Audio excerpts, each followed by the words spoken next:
13 de março de 1970, uma sexta-feira 13.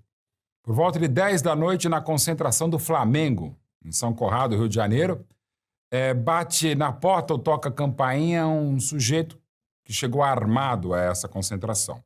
Já devidamente reconhecido, porque era um comentarista brilhante, um jornalista brilhante, um comunista, confesso, no auge, nos piores momentos da ditadura militar. Ele pede para falar com o treinador do Flamengo, conhecido como Omão Yustric, um homem bastante truculento, bom treinador, mas um cara muito difícil, irracível. Como era também essa pessoa que iria falar com ele. Aí o porteiro José, da concentração do Flamengo, falando, olha, o seu Yustric não está aqui, dane-se. Eu não sei exatamente o que foi falado, só sei que ele entrou na concentração, essa pessoa que queria conversar com o Yustric. Aí quando ele entrou, havia o cozinheiro Oliveira do Flamengo, tentou contê-lo, não conseguiu, eles discutiram, aí veio o goleiro Adão, goleiro reserva do Flamengo, também teria sido empurrado, e essa pessoa armada, que entrou na concentração do Flamengo, estava procurando, em altos brados, o treinador do Flamengo para conversar alguma coisa. Não o achou e voltou, né? E essa pessoa, jornalista brilhante, um cara genial e genioso, era simplesmente João Saldanha, à época, treinador da seleção brasileira. Pegando 2022, é como se o Tite fosse armado à concentração do Flamengo, ao Ninho do Urubu, e fosse conversar com o Dorival Júnior, né? E por que eles foram conversar? Eles sempre se detestaram. Os dois eram muito difíceis, né? Mas, naquele dia, o Yustric, numa entrevista no rádio, disse que o João Saldanha era covarde, um imbecil e outras coisas, que ele sempre dissera mal, inclusive dissera para alguns amigos em comum da imprensa. E o Saldanha disse que ouviu a entrevista no rádio e o filho dele, João, ouviu alguém chamar o pai dele, o João, filho do João Saldanha, de covarde e imbecil. Aí ele resolveu pegar a arma, quem nunca, né? E invadir a concentração do Flamengo. Isso aconteceu na sexta-feira. E ficou sabendo no sábado que isso aconteceu. Todo mundo ficou meio que sabendo. As rádios repercutiram. A direção do Flamengo, então, com o seu presidente André Richer, pediu alguma posição da CBD, dirigida por João Avelange, que não se posicionou. E naquele sábado o Brasil fez um jogo treino, a seleção brasileira, que ficou 112 dias se preparando para o Mundial do México, estava quase um mês se preparando no Golf Clube lá de Itanhangá. O Brasil jogou em Moça Bonita um jogo treino contra o Bangu, empatou por 1-1, a seleção foi muito vaiada e muito se pressionou então o presidente da CBD, João Avelange, a respeito.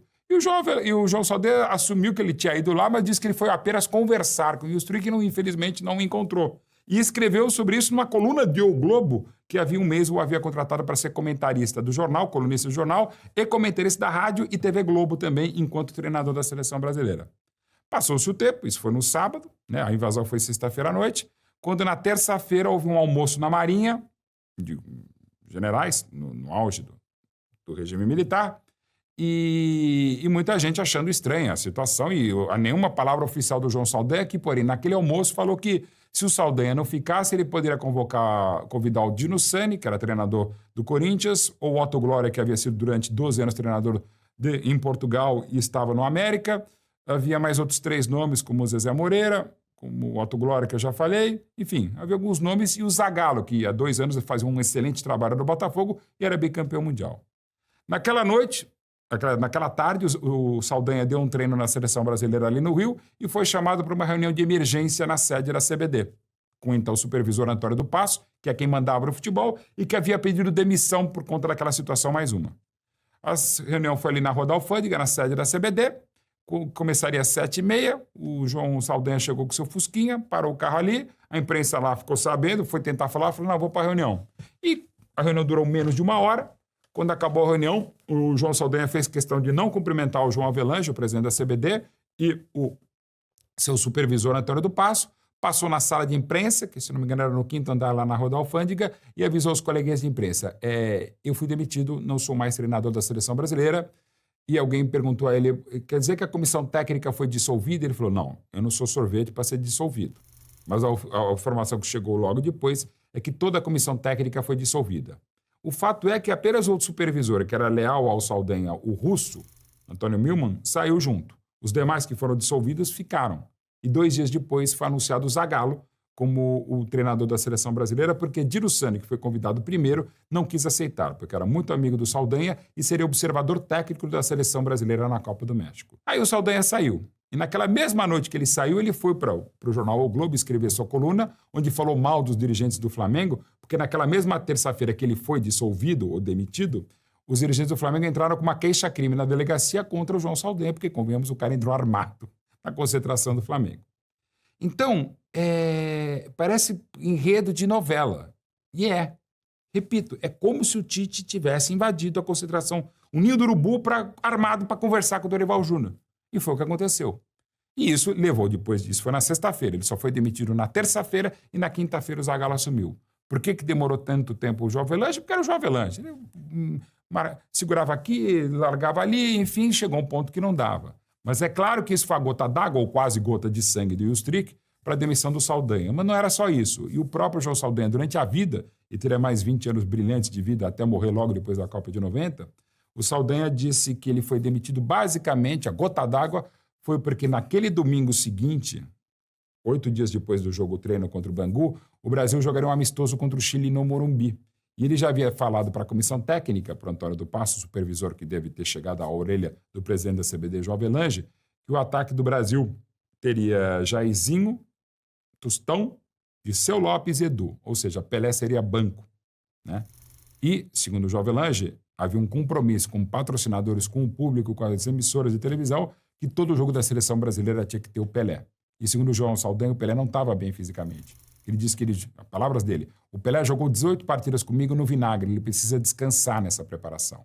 E, além disso, e aí palavras do Saldanha para companheiros, o Pelé à noite não enxerga, ele tem miopia. O problema não era nem o olho do Tostão, que tinha tido um descolamento de retina em 69. Segundo o Saldanha, o Pelé não enxergava jogo à noite, embora toda a Copa do Mundo fosse na hora do almoço ou à tarde. Ele achava um problema isso, e o Pelé tinha que descansar. Fora isso, o Saldanha metia o bico, falava que os hotéis, as concentrações no México eram mais caras do que... A conta seria mais cara do que de fato era. Que as traves de Itanhangá custavam 3 vezes o preço. Que em vez do Brasil investir num equipamento esportivo estrangeiro, comprava material esportivo no Brasil, a chuteira era 5 vezes mais pesada, a camisa era 3 vezes mais pesada que as europeias. Ele metia o pau em tudo, como sempre, né? E ao final, ao sair, ele falou, eu não me surpreendo com a minha demissão. Eu até sei porque eu fui demitido. Eu só não sei porque eu fui contratado lá em 69. E ele foi contratado para montar as férias do Saldanha e ganhar os 6 jogos muito bem das eliminatórias para a Copa de 70 por uma sacada genial, mais política do que esportiva, do João Avelange. O Saldanha era dos maiores críticos da CBD. Como comunista, também era um dos maiores críticos do regime militar. Então, meio que para calar um pouco a imprensa e jogar para a galera, o que ele fez? Chamou um jornalista brilhante, comentarista, um ativista político também, e que já havia sido campeão carioca em 57 pelo Botafogo. Então, ele já me conhecia dessa história e já era conhecido. Ele chegou lá, fez um trabalho muito bom, mas depois foi se perdendo. O Brasil não estava jogando bem, ele estava, o Saldanha, com problemas com o Pelé, sim, não estava achando o time técnico e taticamente não estava bem, estava brigado com um médico que era muito influente, sobretudo com o João Avelange, que era o líder de Toledo, que inclusive havia feito um corte um pouco antes, muito inusitado. Ele cortaram o centroavante e que viria a ser pentacampeão paulista, o goleador Toninho Guerreiro, então no São Paulo, ele havia sido cortado por sinusite da seleção brasileira, porque, segundo o líder de Toledo, o Brasil jogaria na altitude e alguém com sinusite passaria mal. Estranho, mas compreensível talvez, porque meses antes, quando o Atlético Mineiro jogou um amistoso contra a seleção brasileira e o Darío fez os gols da vitória mineira, o então presidente ditador, o general Médici, que era um apaixonado por futebol, flamenguista no Rio, gremista no Sul, e que ia aos jogos ouvindo os jogos com radinho de pilha no Maracanã, o Médici falou que queria ver o Darío na seleção brasileira. Aí aquela frase que o Saldanha teria dito, mas não teria dito muito, de que o presidente escala o ministério dele e a seleção brasileira escalava o Saldanha. Já não era muito legal. Evidentemente, prova ainda mais naquele período de exceção. Então, todo o clima foi criado para que ele não ficasse, saísse e o Brasil viesse a ser assumido 2 dias depois pelo Zagallo, que fez um trabalho bárbaro. E muitos dos jogadores, não só nós, pesquisadores, analistas, entendem que talvez o Brasil não ganhasse a Copa se continuasse do jeito que estava jogando com o Saldanha. Nem pelas injunções pessoais, políticas ou profissionais. O time não estava legal. E é um time diferente. Tanto é que o goleiro era diferente. O Félix, que jogou bem a Copa de 70, não era o goleiro do Saldanha.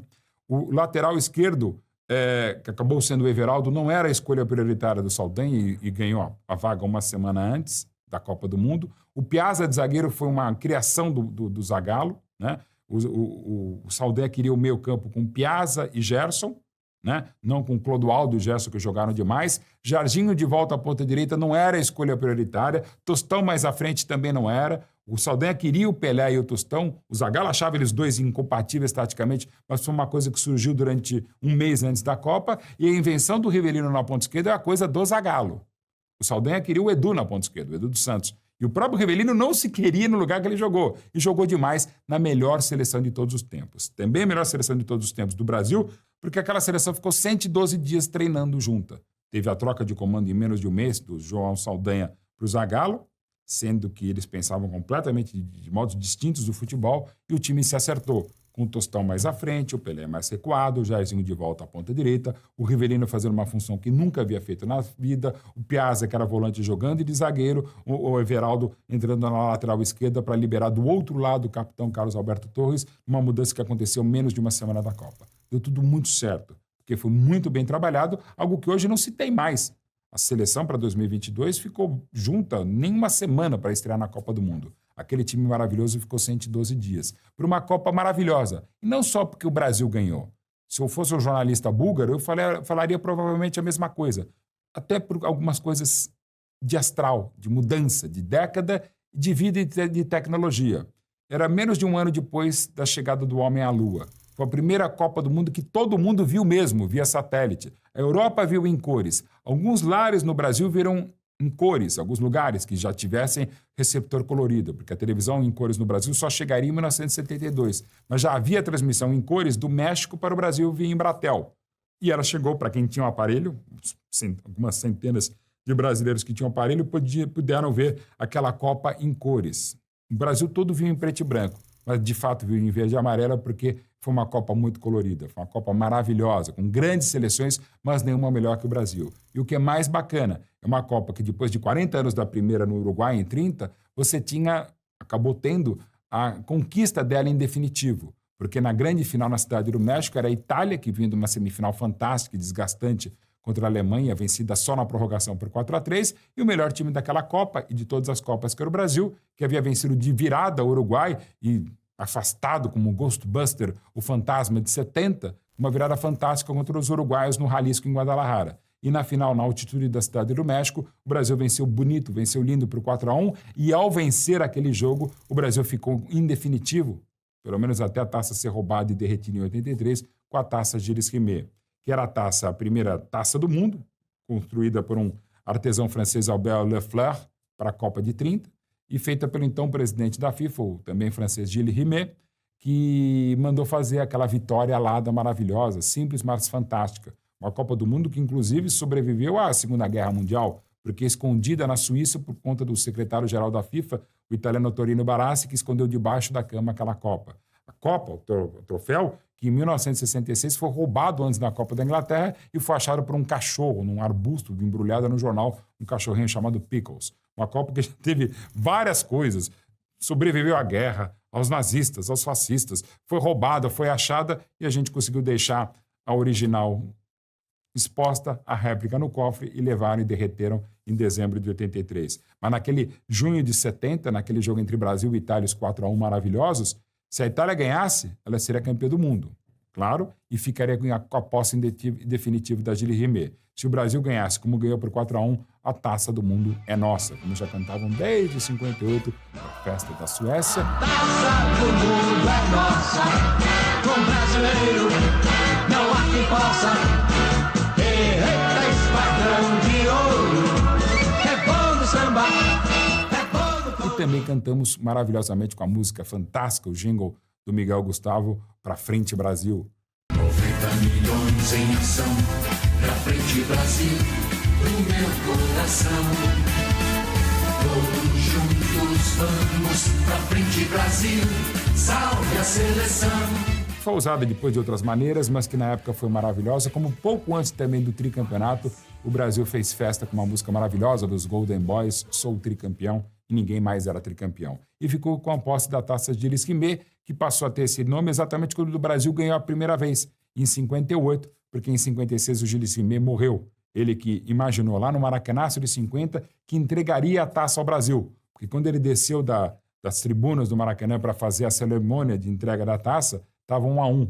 Ele não viu o gol do Giga, ele estava descendo quando o Uruguai virou. E quando ele chegou ao gramado, ele ficou sabendo, não estava ouvindo pelo radinho, da virada uruguaia. Então o Gilles Rimet queria entregar uma taça para o Brasil. Não conseguiu em 50, a taça de 58 o rei Gustavo da Suécia quem deu, né?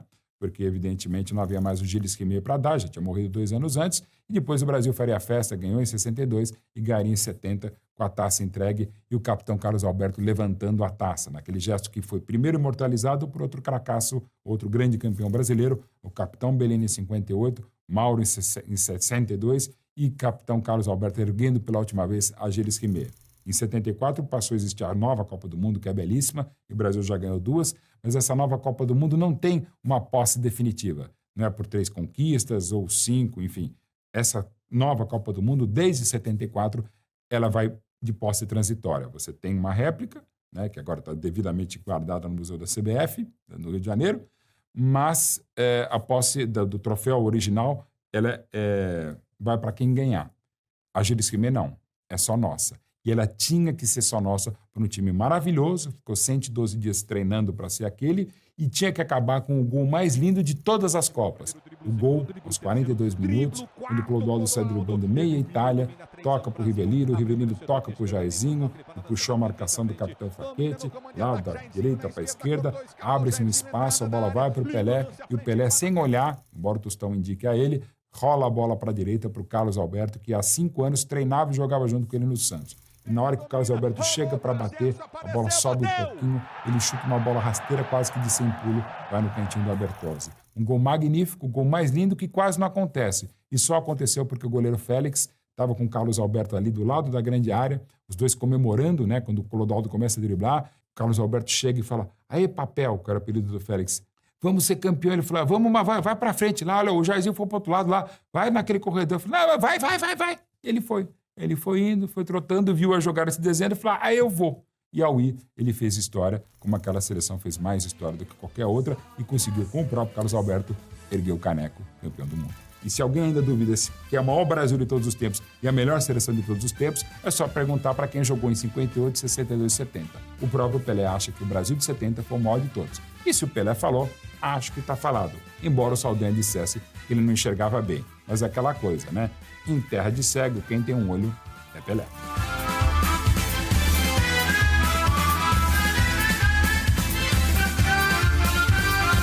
Todos juntos vamos pra frente, Brasil, Brasil, salve a seleção. Muito obrigado por ter acompanhado até aqui. Você faz parte de um grupo de pessoas que está constantemente em busca da verdade. Se você é como os milhares que percebem o debate público atual muito raso e superficial, eu te convido a dar um passo no sentido contrário, saindo dessa bolha e buscando informação. O que você viu agora é apenas a ponta do iceberg. Nossa missão é maior, é um resgate. Queremos devolver aos brasileiros o acesso à nossa cultura, à nossa história e a uma educação que realmente forme o indivíduo. Ação! Um trabalho que tem mudado milhões de brasileiros e que, para continuar, precisa de você. Só é possível produzir esse nível de conteúdo com essa seriedade sendo independente. Não temos patrocínio de governo e jamais aceitaremos R$1 do dinheiro público. A nossa única fonte de receita, o que mantém toda essa estrutura aqui e nos permite oferecer vídeos gratuitos como este que você acabou de assistir, é a nossa comunidade de membros. A oportunidade que eu quero te dar agora é a de sair da posição de espectador e se tornar um viabilizador dessa causa. Ao assinar a Brasil Paralelo, você não ganha apenas acesso a um catálogo com o que há de melhor em educação e entretenimento no país. Você garante que conteúdos assim continuem tendo um lugar, com a qualidade que você exige e a credibilidade que o Brasil precisa. Toque agora no link aqui embaixo, escolha o seu plano e venha fazer parte de algo maior. Muito obrigado pela confiança e te vejo na nossa plataforma.